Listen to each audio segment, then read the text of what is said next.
اے عبد الرحمن ابن سمرہ تم کبھی بھی حکومت کا سوال مت کرنا، فَإِنَّكَ إِنْ أُوتِيتَهَا عَنْ مَسْأَلَةٍ وُكِلْتَ إِلَيْهَا، اگر تم حکومت مانگ کر کے حکومت کرو گے، کوئی ذمہ داری مانگ لو گے اور وہ ذمہ داری تمہیں دی جائے گی، وُكِلْتَ إِلَيْهَا، تو تم اس ذمہ داری کے حوالے کر دیے جاؤ گے۔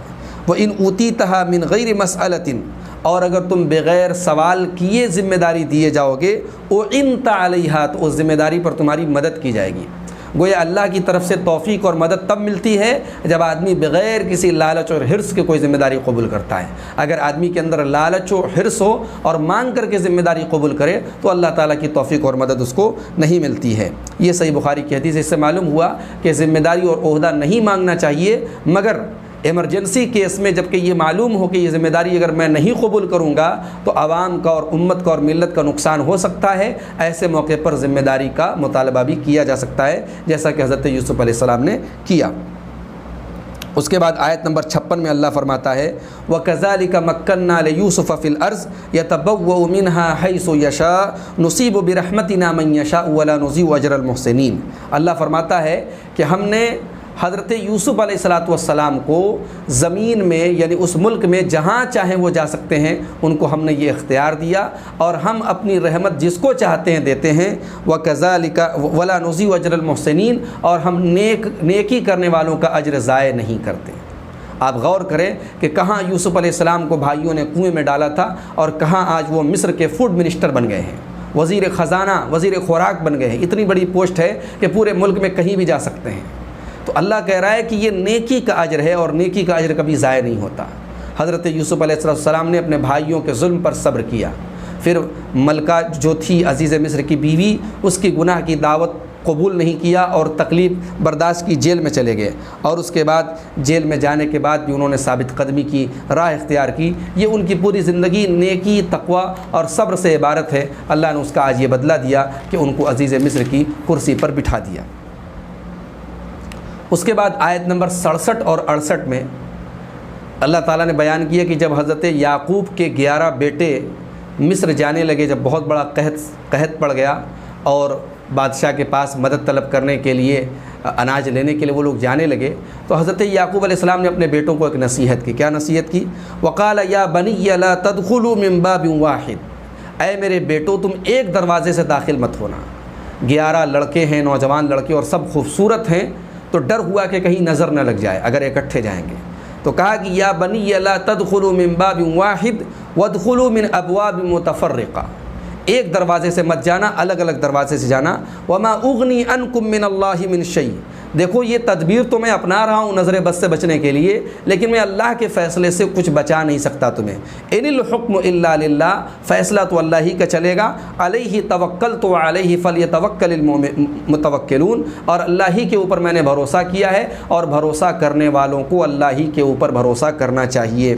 وَلَمَّا دَخَلُوا مِنْ حَيْثُ أَمَرَهُمْ أَبُوهُمْ، چنانچہ حضرت یعقوب کے تمام بیٹوں نے اپنے باپ کی بات مانی اور ویسے ہی داخل ہوئے جیسے ان کے باپ نے ان کو حکم دیا تھا۔ مَا كَانَ يُغْنِي عَنْهُمْ مِنَ اللَّهِ مِنْ شَيْءٍ، لیکن یہ چیز ان کو اللہ تعالیٰ کے فیصلے سے بچانے والی نہیں تھی۔ إِلَّا حَاجَةً فِي نَفْسِ يَعْقُوبَ قَضَاهَا، بس یہ یعقوب علیہ السلام کے دل کی ایک مراد تھی جو انہوں نے پوری کی تھی۔ وَإِنَّهُ لَذُو عِلْمٍ لِمَا عَلَّمْنَا، اور حضرت یعقوب کو ہم نے بہت علم دیا تھا، اس کی وجہ سے وہ صاحب علم تھے۔ ولیکن اکثر الناس لا يعلمون، لیکن اکثر لوگ نہیں جانتے۔ یہ جو تدبیر حضرت یعقوب علیہ السلام نے استعمال کی کہ الگ الگ دروازوں سے میرے بیٹے جائیں، یہ تدبیر کیوں استعمال کی؟ نظر بد سے بچنے کے لیے۔ تو یہ بات یاد رکھیں کہ نظر بد برحق ہے۔ صحیح بخاری اور صحیح مسلم کی روایت ہے، اللہ کے پیارے نبی صلی اللہ علیہ وسلم فرماتے العین حق، نظر بد کا لگنا یہ برحق ہے۔ اور اسی طریقے سے حضرت عبداللہ ابن عباس کہتے ہیں، یہ صحیح بخاری کی حدیث ہے کہ اللہ کے نبی صلی اللہ علیہ وسلم حضرت حسن اور حسین کو، اپنے نواسوں کو یہ پڑھ کر کے دم کرتے تھے اور کہتے تھے کہ یہ وہی دعا ہے جو دعا پڑھ کر کے تمہارے باپ ابراہیم اپنے بیٹوں اسماعیل اور اسحاق کو دم کرتے تھے۔ کون سی دعا ہے؟ اعوذ بکلمات اللہ التامہ من کل شیطان وہامہ ومن کل عین لامہ، میں پناہ چاہتا ہوں اللہ تعالیٰ کے مکمل کلمات کی ہر شیطان سے اور ہر زہریلی چیز سے، ومن کل عین لامہ اور ہر لگنے والی نظر سے۔ اسی لیے اگر کوئی اچھی چیز آپ کو لگے تو فوراً بارک اللہ کہیے، یہ موطا امام مالک کی روایت ہے، تاکہ نظر نہ لگے۔ اور اسی طریقے سے اگر کسی انسان کی نظر کسی کو لگ جائے تو جس کے بارے میں معلوم ہو کہ اس کی نظر اس کو لگی ہے، تو وہ آدمی غسل کرے جس کی نظر لگی ہے، اور اس کے غسل کے پانی کو اس کے جسم کے اوپر ڈالا جائے، اس کے سر کے اوپر ڈالا جائے جس کو نظر لگی ہے، تو انشاءاللہ نظر بد کا اثر دور ہو جائے گا۔ اسی طریقے سے کوئی نعمت اگر انسان دیکھے تو ما شاء اللہ لا قوت الا باللہ کہے، یہ بھی قرآن میں سورہ کہف میں اس کا ثبوت ملتا ہے۔ اس کے بعد آیت نمبر 75 اور 76 میں اللہ تعالیٰ نے بیان کیا کہ جب یہ بھائی لوگ حضرت بنیامین کو لے کر کے پہنچے حضرت یوسف کے پاس، تو حضرت یوسف بنیامین کو اپنے پاس روکنا چاہ رہے تھے، لیکن روکنے کا کوئی طریقہ ان کے پاس ظاہری میں نہیں تھا، تو انہوں نے کیا راستہ اپنایا، آئیے قرآن میں دیکھتے ہیں۔ اللہ فرماتا ہے قالوا فما جزاؤہ ان کنتم کاذبین۔ حضرت یوسف علیہ السلام نے اپنا جو اناج کو ناپنے کا جو برتن تھا، اور بڑا ہی قیمتی برتن تھا، مفسرین کہتے ہیں سونے کا برتن تھا، وہ برتن جو ہے وہ بنیامین کے تھیلے میں رکھوا دیا، اور اس کے بعد منادی کرا دی کہ ہمارے بادشاہ کا جو ہے برتن چوری ہو گیا ہے۔ اب برتن کی تلاش ہونے لگی تو یہ کہا گیا کہ اے قافلے والوں تم لوگوں نے چوری کی ہے، تو ان لوگوں نے کہا کہ نہیں بھئی ہم لوگ چور تو نہیں ہیں۔ تو پھر بادشاہ کے لوگوں نے کہا فما جزاؤہ ان کنتم کاذبین، اگر تلاشی لی گئی اور تم چور ملے تو تمہاری سزا کیا ہوگی؟ تو کہنے لگے قالوا جزاؤہ من وجد فی رحلہ فہو جزاؤہ، اگر ہم میں سے کسی کے سامان میں چوری کا وہ برتن مل گیا تو اس کو بدلے میں لے لینا تم، کذالک نجزی الظالمین، ہمارے یہاں چوری کی سزا ایسے ہی دیتے ہیں۔ فبدأ بأوعیتہم قبل وعاء اخیہ، تو چنانچہ حضرت یوسف علیہ السلام نے سارے بھائیوں کی تلاشی پہلے لی اور بنیامین کی بالکل لاسٹ میں لی۔ ثم استخرجها من وعاء اخیہ، اور پھر حضرت بنیامین کے برتن میں کے جھولے میں سے وہ برتن نکالا گیا۔ کذالک کدنا لیوسف، اللہ تعالیٰ کہتا ہے کہ یہ تدبیر ہم نے حضرت یوسف کے دماغ میں ڈالی۔ ما کان لیأخذ اخاہ فی دین الملک، بادشاہ کے جو دین، بادشاہ کا جو مذہب تھا اور بادشاہ کا جو قانون تھا اس کے مطابق وہ اپنے بھائی کو روک نہیں سکتے تھے، الا ان یشاء اللہ، مگر اللہ تعالیٰ کی مشیت یہ تھی کہ اس طریقے سے وہ اپنے بھائی کو روک لیں۔ نرفع درجات من نشاء، ہم جس کا چاہتے ہیں مقام بلند کرتے ہیں۔ وفوق کل ذی علم علیم، اور ہر علم والے سے بڑا ایک علم والا ہے۔ ایک نقطہ یہ معلوم ہوا کہ کسی جائز کام کے لیے ایسا طریقہ اپنایا جا سکتا ہے جو ظاہری طور پر ہیلا نظر آ رہا ہو، لیکن شرط یہ ہے کہ طریقہ بھی صحیح ہو اور کام بھی صحیح ہو، اور اس میں کسی نص شرعی کی مخالفت نہ ہو رہی ہو، اور اس سے جو ہے کسی کا حق نہ مارا جا رہا ہو، کوئی ناحق کام نہ کیا جا رہا ہو، تو اس کے لیے ایسی شکل اپنائی جا سکتی ہے جو حضرت یوسف علیہ السلام نے اس واقعے میں اپنائی ہے۔ اچھا، جب بنیامین کے سامان میں سے وہ برتن نکلا تو اب بھائیوں نے جو بات کہی ذرا وہ دیکھیے، انہوں نے حضرت یوسف کا دل دکھانے والی بات کہی۔ اللہ نے آیت نمبر 77 میں فرمایا ان یسرق فقد سرق اخ له من قبل، کہا کہ اچھا اس نے چوری کی ہے بنیامین نے، ارے اس کا ایک بھائی تھا یوسف جو اس سے بڑا بھی چور تھا۔ فأسرها یوسف فی نفسہ، حضرت یوسف علیہ السلام جو اس وقت ایک بڑی پوسٹ پر ہیں اور عزیز مصر کی کرسی پر ہیں، ان کی آنکھوں کے سامنے ان کے بھائی لوگ انہی کو چور بنا رہے ہیں، لیکن حضرت یوسف علیہ السلام نے بڑے ہی ضبط سے کام لیا۔ ولم یبدها لہم، اپنے دل میں اس کو چھپائے رکھا، ان کے سامنے ظاہر نہیں کیا، اور دل میں کہا انتم شر مکانا، تم لوگ بہت ہی بدتر جگہ میں ہو، واللہ اعلم بما تصفون، اللہ تعالیٰ تمہاری ان تمام باتوں سے بخوبی باخبر ہے۔ اس کے بعد حضرت یوسف علیہ السلام نے کہ بھائیوں نے آپس میں میٹنگ کی کہ اب ہم لوگ اپنے باپ کو کیا جواب دیں گے۔ باپ نے تو اللہ کا نام لے کر کے ہم سے عہد و پیمان لیا تھا کہ ہم اپنے بھائی بنیامین کی حفاظت کریں گے، اور بنیامین کو تو یہاں چھوڑ کے جانا پڑے گا۔ تو ان لوگوں نے آپس میں مشورہ کیا۔ آیت نمبر 81 سے لے کے 83 تک اللہ فرماتا ہے ارجعوا الی ابیکم، بڑے بھائی نے کہا کہ میں یہاں رک جاتا ہوں، تم لوگ جاؤ اور اپنے باپ سے کہو یا ابانا ان ابنک سرق، جا کے کہو کہ اے ابا جان آپ کے لاڈلے بیٹے نے چوری کی ہے۔ یہ نہیں کہا ہمارے بھائی نے چوری کی ہے، طنز کے طور پر کہا آپ کے بیٹے نے چوری کی ہے۔ وما شہدنا الا بما علمنا، اور ہم ایسی کوئی گواہی نہیں دے رہے جس کا ہمیں علم نہ ہو، ہم وہی گواہی دے رہے جس کا ہمیں علم ہے۔ وما كنا للغیب حافظین، اور ہم غیب کی باتوں کی کوئی خبر رکھنے والے نہیں ہیں۔ واسأل القریۃ التی كنا فیہا، جس بستی میں ہم تھے اس بستی کے لوگوں سے بھی آپ پوچھ سکتے ہیں۔ والعیر التی اقبلنا فیہا، اور جس قافلے کے ساتھ ہم آئے ہیں اس قافلے کے لوگوں سے بھی آپ پوچھ سکتے ہیں۔ وإنا لصادقون، اور ہم بالکل سچ بول رہے ہیں۔ قال بل سولت لکم انفسکم امرا، حضرت یعقوب نے کہا نہیں، یہ تمہاری اپنی بنائی ہوئی کہانی ہے۔ فصبر جمیل، اب میرے پاس صبر جمیل کے علاوہ اور کیا راستہ ہے۔ عسى اللہ ان یأتینی بہم جمیعا، ان قریب اللہ تعالیٰ میرے تمام بچوں کو ساتھ میں لے آئے گا۔ انہ هو العلیم الحکیم، بے شک وہ اللہ علم والا اور حکمت والا ہے۔ وتولی عنہم، اس کے بعد حضرت یعقوب علیہ السلام پلٹے۔ وقال یا اسفا علی یوسف، اب یہ جو نیا صدمہ بنیامین جب چلا گیا تو پھر یوسف کا صدمہ ان کو یاد آ گیا، کہنے لگے ہائے میرا یوسف۔ وابیضت عیناہ، اور ان کی آنکھیں غم کی وجہ سے سفید ہو گئی تھی، آنکھوں کی بینائی ختم ہو گئی تھی۔ وابیضت عیناہ من الحزن فہو کظیم، اور غم کو برداشت کرتے کرتے ان کی آنکھوں کی بینائی چلی گئی تھی۔ قالوا تاللہ تفتأ تذکر یوسف، بھائیوں نے کہا کہ آج تک آپ یوسف کو یاد کر رہے ہیں۔ حتیٰ تکون حرزا او تکون من الحالکین، یا تو آپ گھل جائیں گے یا آپ ہلاک ہو جائیں گے، ختم ہو جائیں گے۔ قال انما اشکو بثی وحزنی الی اللہ، حضرت یعقوب نے اللہ کی بارگاہ میں شکوہ کیا اور کہا کہ میں اپنا غم اور اپنا شکوہ اللہ کی بارگاہ میں پیش کرتا ہوں۔ وأعلم من اللہ ما لا تعلمون، اور میں اللہ کی طرف سے وہ جانتا ہوں جو تم نہیں جانتے۔ یا بنی اذهبوا فتحسسوا من یوسف واخیہ، میرے بچوں جاؤ اور یوسف کو بھی تلاش کرو اور یوسف کے بھائی کو بھی تلاش کرو۔ ولا تیأسوا من روح اللہ، اور اللہ کی رحمت سے مایوس نہ ہونا۔ انہ لا ییأس من روح اللہ الا القوم الکافرون، اللہ کی رحمت سے وہی لوگ مایوس ہوتے ہیں جو کافر ہوتے ہیں۔ معلوم یہ ہوا کہ آدمی اگر کبھی شکوہ کرے تو اللہ کی بارگاہ میں کرے، جو شکوہ سنتا ہے اور جو مصیبت دور کر سکتا ہے۔ اور یہ بھی معلوم ہوا اللہ کی رحمت سے کبھی مایوس نہیں ہونا چاہیے۔ اہل ایمان کی یہ نشانی نہیں کہ وہ اللہ کی رحمت سے مایوس ہوں۔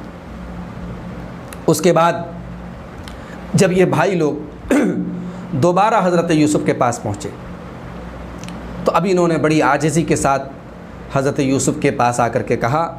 آیت نمبر 88 میں اللہ کہتا ہے فلما دخلوا علیہ قالوا یا ایھا العزیز مسنا واہلنا الضر، کہنے لگے اے عزیز ہمیں اور ہمارے گھر والوں کے اوپر تکلیف آئی ہے۔ وجئنا ببضاعۃ مزجاۃ، اور ہم یہ حقیر سی پونجی آپ کے پاس لے کے آئے ہیں۔ فاوفی لنا الکیل، تو آپ ہمیں جو اناج دیں وہ پورا تول کر کے دیں۔ وتصدق علینا، اور آپ ہم پر خیرات کر دیجئے۔ ان اللہ یجزی المتصدقین، اللہ خیرات کرنے والوں کو اچھا بدلہ دیتا ہے۔ یوسف علیہ السلام کی آنکھیں بھر آئیں کہ آج ان کے بھائی ان کے سامنے آ کر کے ان سے خیرات مانگ رہے ہیں۔ قال هل علمتم ما فعلتم بیوسف واخیہ، کہا کہ تمہیں کچھ یاد ہے، کچھ معلوم ہے تم نے یوسف کے ساتھ اور یوسف کے بھائی کے ساتھ کیا کیا تھا؟ اذ انتم جاہلون، جب کہ تم جاہل تھے۔ حضرت یوسف علیہ السلام کا ضبط دیکھیے، ان کا حلم دیکھیے کہ اپنے بھائیوں کی حرکت کو جہالت کا سبب قرار دیا، بھائیوں کو ڈائریکٹ ذمہ دار نہیں قرار دیا۔ کہا جب تم لوگ جاہل تھے اور جہالت کی وجہ سے تم نے اپنے بھائی یوسف کے ساتھ اور ان کے بھائی بنیامین کے ساتھ جو ظلم کیا تھا تمہیں یاد ہے؟ قالوا اِنَّكَ لَأَنْتَ یوسف، بھائیوں نے کہا کہ کہیں آپ یوسف ہی تو نہیں ہیں؟ قال انا یوسف، کہا کہ ہاں میں یوسف ہوں۔ وہذا اخی، اور یہ میرا بھائی بنیامین ہے۔ قد من اللہ علینا، اور اللہ نے ہم پر بڑا احسان کیا۔ انہ من یتقی ویصبر فانہ لا یضیع اجر المحسنین، جو تقوی کیا راستہ اختیار کرے اور صبر کرے تو اللہ ایسے نیک لوگوں کا اجر کبھی ضائع نہیں کرتا۔ محترم ناظرین، پوری سورہ یوسف کا خلاصہ اس آیت کے اس ایک ٹکڑے میں آ گیا۔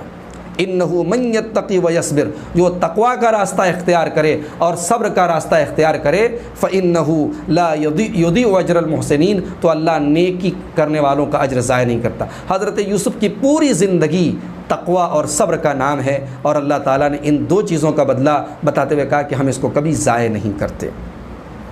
حضرت یوسف کے بھائیوں نے کہا قالوا تاللہ لقد آثرک اللہ علینا، اللہ کی قسم اللہ تعالیٰ نے آپ کو ہم پر ترجیح دی ہے۔ وَإِن كُنَّا لَخَاطِئِينَ، اور بے شک ہم سے غلطی ہوئی ہے۔ قال لا تثریب علیکم اليوم، حضرت یوسف نے کہا کہ جاؤ، آج یوسف تم سے کوئی بدلہ نہیں لے گا، کوئی سرزنش نہیں، کوئی انتقام نہیں، یغفر اللہ لکم، جاؤ اللہ تعالیٰ آپ سب کو معاف کرے، وہو ارحم الراحمین، اور اللہ بڑا ہی رحم کرنے والا ہے۔ اذهبوا بقمیصی ھذا، جاؤ میرا یہ کرتا لے کر کے جاؤ، فالقوه علی وجه ابی، اور میرے والد حضرت یعقوب کے چہرے پر اس کو ڈال دو، یاتی بصیرا، ان کی بینائی لوٹ آئے گی، واتونی باہلکم اجمعین، اور تمام گھر والوں کو لے کر کے میرے پاس آؤ۔ ولما فصلت العیر، اور جب یہ قافلہ یہاں سے جدا ہوا، قال ابوہم، تو وہاں دور کنعان میں گاؤں میں بیٹھے حضرت یعقوب نے کہا، انی لاجد ریح یوسف لولا ان تفندون، اگر تم لوگ یہ نہ کہو کہ میں بہک گیا ہوں تو مجھے یوسف کی خوشبو آ رہی ہے۔ قالوا تاللہ انک لفی ضلالک القدیم، تو بیٹوں نے کہا کہ آپ تو ابھی تک اسی بکواس میں مبتلا ہیں اور اسی غلط فہمی میں مبتلا ہیں، آج تک آپ کو لگتا ہے کہ یوسف آ جائے گا۔ فلما ان جاء البشیر، جب مبارکباد دینے والا اور بشارت لانے والا جب پہنچا ہے، القاہ علی وجہی، اور وہ کرتا حضرت یوسف کا باپ کے چہرے پر ڈالا ہے، فرتد بصیرا، تو ان کی آنکھوں کی بینائی لوٹ آئی۔ قال الم اقل لکم انی اعلم من اللہ ما لا تعلمون، تو کہنے لگے کیا میں نے نہیں کہا تھا کہا کہ کیا میں نے نہیں کہا تھا میں اللہ کی طرف سے وہ جانتا ہوں جو تم نہیں جانتے۔